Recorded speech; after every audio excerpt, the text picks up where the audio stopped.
Það ekki verra að hafa góða vinnuaðstöðu, þannig ég náði bara í stól og þannig að sitja hérna. Setjum upp gleraugun.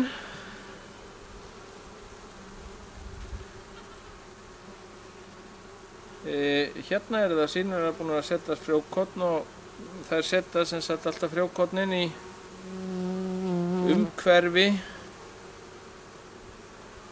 sikkur megin og ofan við ungviðið, þannig að það hlýtur nú að vera ungviðið hérna einhver staðar. Þá setjum við þetta hérna niður, passum okkur að klemma ekki býflugur.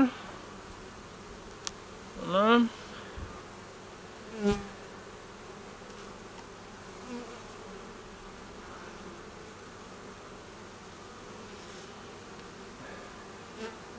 Hér eru egg í þessum ramma hérna.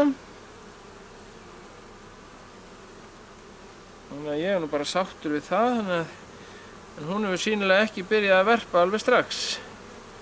Þannig að þetta hefur sýnilega tekið svolítið tíma fyrir hana að byrja. Já, hérna nú komum ungvið. Nú er ég fann að sjá þetta með gleraugunum. Og þið sjáu hvernig ég hreyfi rammann. Ég fer með hann svona til þess að vaxplatan brotni ekki.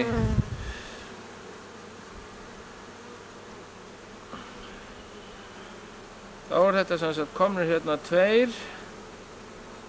listar með frjókorni á.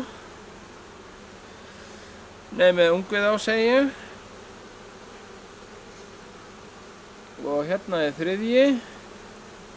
Þetta er náttúrulega allt annað líf að vera með.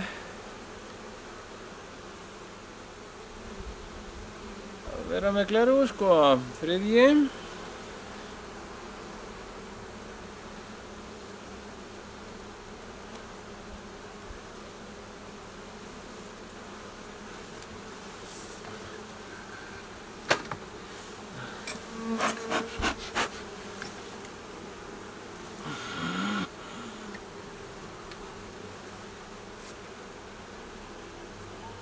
Hér ætti þá líklega ekki að vera ungviði, fyrst að það eru frjókorn í þessu ramma.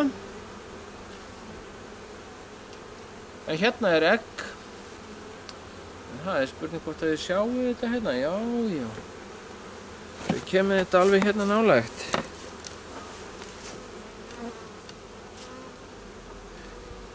Hérna í öllum þessum hólum hérna neðst niðri eru egg. Það er spurning hvort þetta sjáist. Og annars verðið þið bara að trúa mér. En þarna eru konir 4 rammar með ungvið í. Eða listar heitir þetta víst.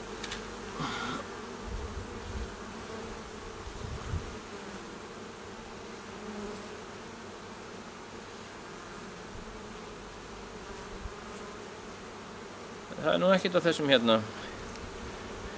Ég sé að það er frekar lítið frjókorn í þessu búi.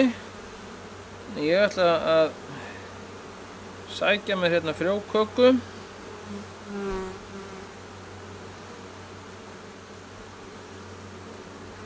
Og gefa þeim hérna ofan á listana bara. En sleppa því að gefa þeim meira hunang, eða fóður réttara sagt.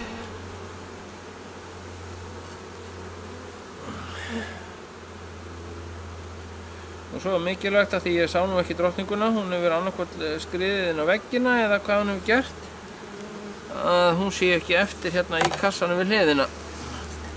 Ég ætla nú bara að kíkja á það. Hér er nú engin drottning. Sópa ég þeim hérna niður bara með puttunum. Svona. Þá ætla ég að ná mér í frjó, köku.